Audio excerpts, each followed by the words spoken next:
రాజయోగ పథంలో ఈరోజు మనం ఎలా ఎల్లప్పుడూ సుఖంలో ఉండొచ్చు అనే విషయాన్ని చూద్దాము. మనము ఎప్పుడు సుఖంలో ఉండగలమా, లేక తప్పనిసరిగా సుఖంలో కింద మీద అవుతూ, అంటే కొన్నిసార్లు సుఖము కొన్నిసార్లు దుఃఖం అలా నడుస్తుంటుంది. అయితే మన ఎక్స్పీరియన్స్ మనకేం చెప్తుంది? ఎల్లప్పుడూ సుఖంలో ఉండడం చాలా ఆశ్చర్యమైన విషయం. ఎల్లప్పుడూ సుఖంలో ఎలా ఉండగలము? కింద మీద అవుతూ ఉంటుంది, తప్పనిసరిగా మనకు దుఃఖం కూడా అవుతూ ఉంటుంది. కొన్నిసార్లు సుఖం ఉంటుంది, కొన్నిసార్లు దుఃఖం ఉంటుంది. అయితే దుఃఖం ఎక్కువ ఉందా, సుఖం ఎక్కువ ఉందా? ఈ విషయం కూడా ఆలోచించే విషయం. జీవితంలో ఇప్పుడు వరకు నా లైఫ్ని నేను చూస్తే ఎక్కువ సమయం సుఖంలో ఉన్నానా లేక దుఃఖంలో ఉన్నానా? ఇప్పుడు ఇది స్వయం గురించి మనం చూసుకోవడం. మనసులో కొన్నిసార్లు ఆలోచన ఏమొస్తుందంటే, మేమైతే ఎప్పుడు సుఖంలోనే ఉండాలనుకుంటున్నాము, దుఃఖంలో అయితే ఎవరు ఉండాలనుకోరు. కానీ ఏం చేయాలి?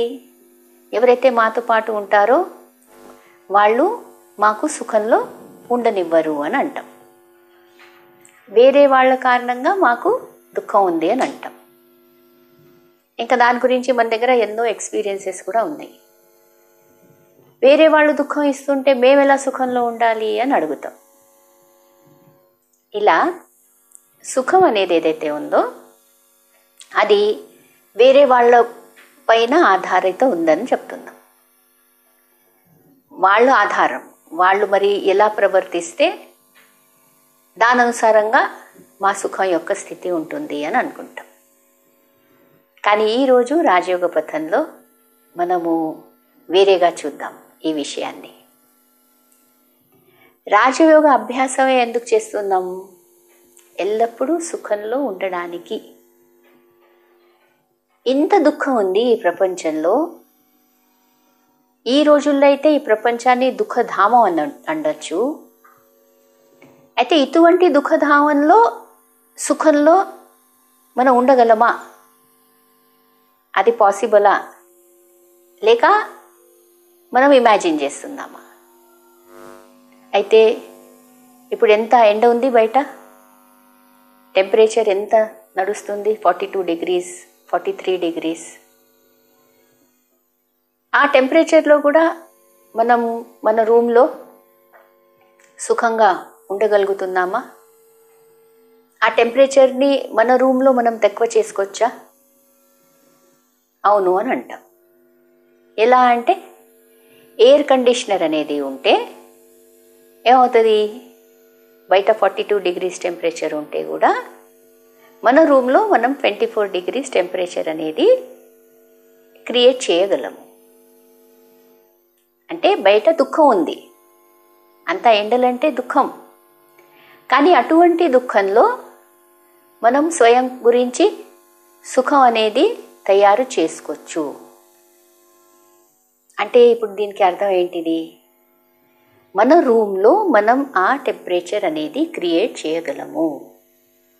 అలానే మన మనసులో మనము ఆ విధమైన వాతావరణము క్రియేట్ చేయగలమా? బయట అంటే జీవితంలో ఎవరితో అయితే ఉంటున్నామో వాళ్ళతో దుఃఖము కష్టము కనబడుతుంది, అది ఎండల్లాగా.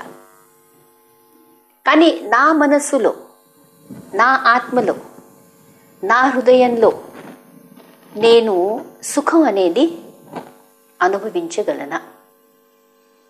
ఎలా అనుభవించగలము? అయితే ఈరోజు శివ్ బాబా ఒక మంచి విషయాన్ని అర్థం చేయించారు. బాబా అన్నారు,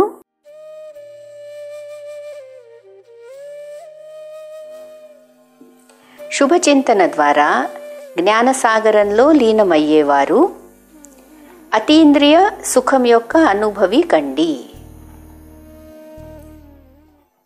ఏం చేయాలి?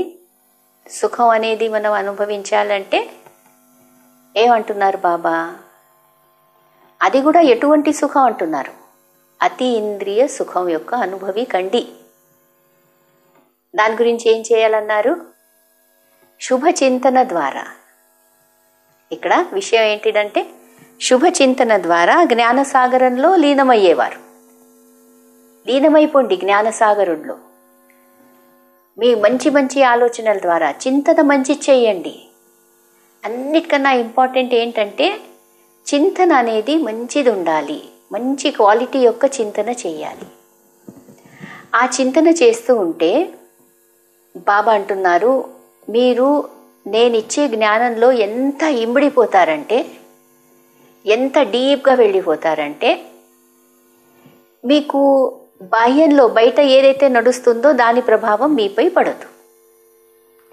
ఎలాగైతే మనం సముద్ర లోతులో వెళ్ళిపోయా అనుకోండి, అప్పుడు బయట ఏదైతే నడుస్తుందో, ఎవరైనా కేకలేయచ్చు, అరవచ్చు, తిట్టచ్చు, ఎన్నో నడుస్తుంటాయి. కానీ అవన్నీ సముద్రం లోపల మనకు వినబడవు. మనము ఒక వేరే లోకంలో ఉంటాం. అలానే మన మనసును కూడా మనం అటువంటి ట్రైనింగ్ ఇవ్వచ్చు అంటున్నారు బాబా.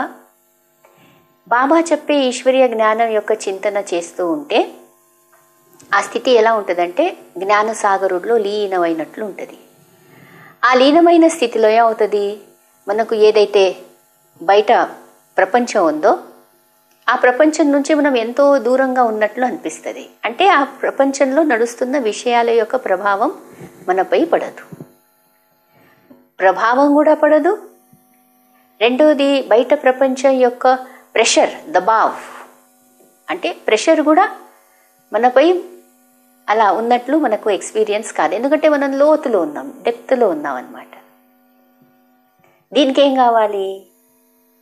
అయితే బాబా ఈరోజు ఏదైతే అర్థం చేయించారో, బాబా అన్నారు అంతర్ముఖులు కండి. ఎప్పుడైతే అంతర్ముఖులు అవుతామో అప్పుడు అతీంద్రియ సుఖాన్ని అనుభవిస్తాం. బాహ్యముఖి ఎప్పుడైతే అవుతామో అప్పుడు బయట విషయాల నుంచి సుఖం తీసుకోవడానికి ప్రయత్నం చేస్తాం. మంచి భోజనం దొరికిందనుకోండి, సుఖం యొక్క అనుభూతి అవుతుంది. భోజనంలో టేస్ట్ లేకుంటే అప్పుడు బాధపడతాం. మంచి వినడానికి ఏదైనా దొరికితే హ్యాపీగా ఉంటాం. అవే వేరే వేరే ఏదైనా మాటలు ఉంటే, మనకి ఇష్టం లేని మాటలు ఎవరైనా మనకంటే చేస్తే బాధపడతాం. అంటే ఈ ఇంద్రియాలతో ఏదైతే సుఖం తీసుకుంటున్నామో ఆ సోర్సు పర్మనెంట్ కాదు. అందుకోసం ఆ సంతోషం అనండి, ఆ సుఖం అనండి, అది కూడా పర్మనెంట్గా మనం ఎక్స్పీరియన్స్ చేయలేము. బాహ్యముఖిగా ఏదైతే సుఖం ఎక్స్పీరియన్స్ చేస్తామో ఇంద్రియాల ద్వారా, మనుషుల నుంచి, ఇంద్రియాల ద్వారా మనము మనుషుల కనెక్షన్లో వస్తాము. అయితే మనుషుల యొక్క వ్యవహారము, మనుషుల యొక్క మూడు, మనుషుల యొక్క మాటలు ఏది కూడా మనము బిలీవ్ చేయరాదు ఇది పర్మనెంట్ ఉంది అని. అన్నీ టెంపరీనే. అయితే ఆ సుఖము అవన్నీ కూడా టెంపరీనే ఎక్స్పీరియన్స్ చేస్తాము. ఇంకా త్వరగా బాధపడుతూ కూడా ఉంటాము. ఇటు కొంచెం సేపు ఆనందంలో ఉంటాం, కొంచెం సేపు బాధపడుతూ ఉంటాం. సో ఇలా ఏదైతే మన స్థితి కింద మీద అవుతూ ఉంటే ఏమవుతుంది? హై వోల్టేజ్ లో వోల్టేజ్, హై వోల్టేజ్ లో వోల్టేజ్ అవుతే ఏమవుతుంది? ఆ ఫ్యూజు ఎగిరిపోతుంది అప్పుడు. అందుకోసం ఏం చేస్తూ ఉంటారు? ఏమంటారు మనకు? స్టెబిలైజర్ పెట్టండి, ఫ్రిడ్జ్ ఉండనియండి, ఏసీ ఉండనియండి, అన్నిటికీ స్టెబిలైజర్ అంటారు. స్టేబుల్ చేసేస్తుంది. అదేదైతే ఇది ఉందో ఎలక్ట్రిసిటీ, ఆ వోల్టేజ్ని స్టేబుల్ చేసేస్తుంది అనమాట. మనకు కూడా కొన్నిసార్లు మంచి చెడు అన్నీ కింద మీద హై వోల్టేజ్ లో వోల్టేజ్ నడుస్తున్నాయి. అయితే మనం ఏం చేయాలి? స్టేబుల్గా అవ్వాలి, స్టెబిలైజర్ కావాలి మనకు. అయితే శివబాబా అంటున్నారు మన స్టెబిలైజర్ ఏంటి? అంతర్ముఖి అవ్వండి, ఇంకా శుభ చింతన చేయండి. ఇంత జ్ఞానం ఇస్తున్నాడు మనకు భగవంతుడు, జ్ఞాన సాగరుడు అతను ఇస్తున్న ఇంత జ్ఞానంపై మనం మననం చేస్తూ ఉంటే ఆ సుఖమే వేరే. అందుకోసం మంచి మననం అనేది చేస్తూ జ్ఞాన సాగరుడిలో లోతులో వెళ్ళి అంతర్ముఖులై ఆ సుఖం యొక్క స్థితి ఏదైతే ఉందో అది పొందొచ్చు.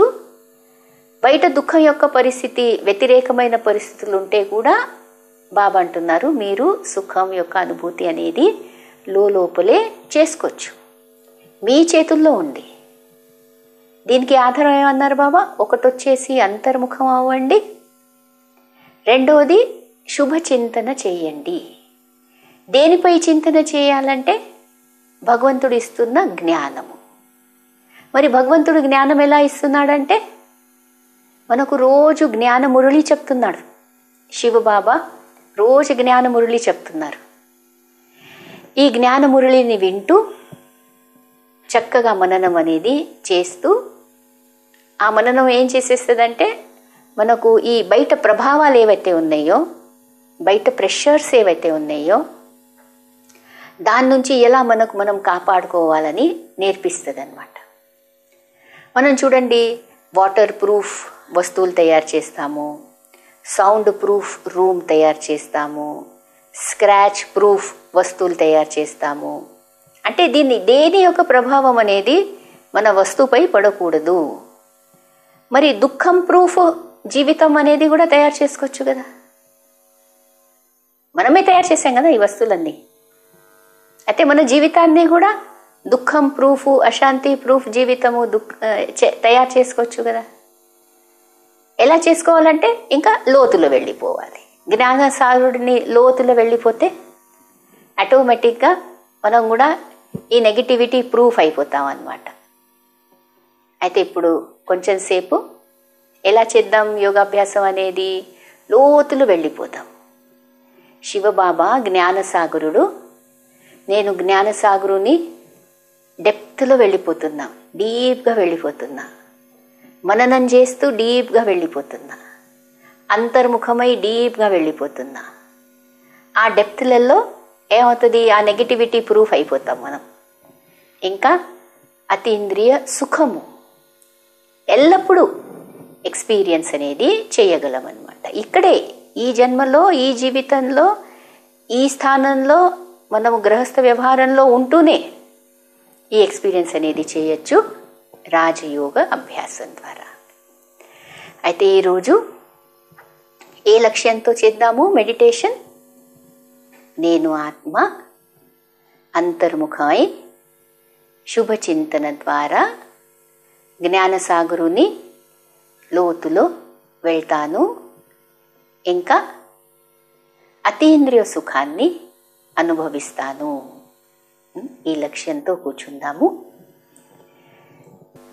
కొంచెం సేపు గురించి అంతర్ముఖం అవుతాం. బాహ్య ప్రపంచం నుంచి అటెన్షన్ లోపల తీసుకుపోదాం.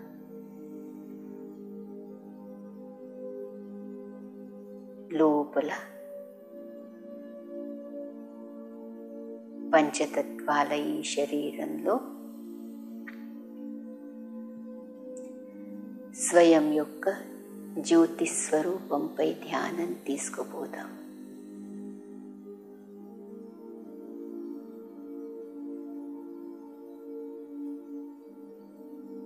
స్వయం యొక్క జ్యోతి స్వరూపాన్ని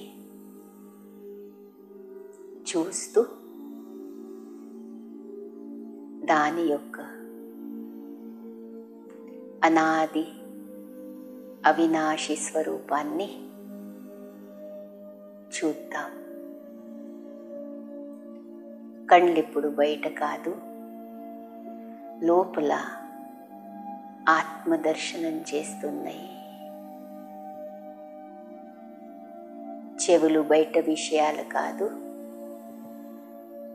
లోపల భగవంతుడి యొక్క జ్ఞానాన్ని వింటుంది. నోరు మాట్లాడతలేదు, నేను ఆత్మ స్వయంతో మాట్లాడుకుంటున్నాను. అలానే శివబాబాతో మాట్లాడుతున్నాను. ఈ చక్కని స్థితిలో నేనాత్మ జ్ఞానసాగరుడైన శివబాబాతో కలయిక చేసుకుంటున్నాను. జ్ఞానసాగరుని డెప్త్లో వెళ్ళిపోతున్నాను. అలలను పైన వదులుతూ సూక్ష్మంగా గొయ్యంగా జ్ఞానసాగరుని లోతులు వెళ్తున్నాను. ఎంత చక్కని స్థితి ఉన్నది, ఎంత గొప్ప ప్రాప్తి ఇది. ఇక్కడ నేను బాబా తప్ప ఏ స్మృతులు నాకు లేవు. బాబా చెప్పే ఒక్కొక్క మహావాక్యము రత్నం లాంటిది. మధురమైన బాబా, మీరిస్తున్న ఈ జ్ఞానరత్నాలతో నేను ఆత్మ స్వయం యొక్క జీవితాన్ని చాలా వాల్యుబుల్గా తయారు చేసుకుంటున్నాను. నాకెంతో సుఖంగా సంతోషంగా ఉంది బాబా. మీరిస్తున్న జ్ఞానము, మీరు చెప్పిన కర్మ సిద్ధాంతము, ఇవన్నీ అర్థం చేసుకుంటూ బాహ్య ప్రపంచంలో ఏవైతే సంఘటనలు అవుతున్నాయో ఆ సంఘటనల యొక్క ప్రభావం నుంచి అతీతంగా ఉన్నాను బాబా. ఇలా రోజంతా శుభచింతన చేస్తూ ఉంటాను బాబా. బాహ్య పరిస్థితుల యొక్క ప్రభావంలో రాకుండా,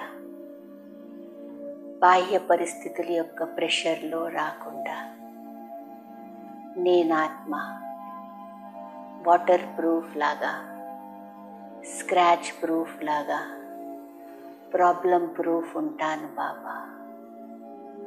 ఓం శాంతి.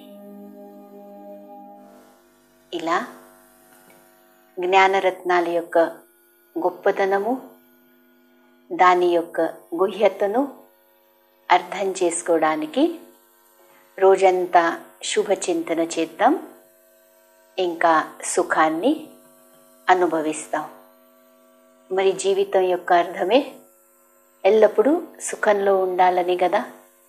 అందుకోసం శుభచింతన ద్వారా సుఖాన్ని అనుభవం చేద్దామా. ఓం శాంతి.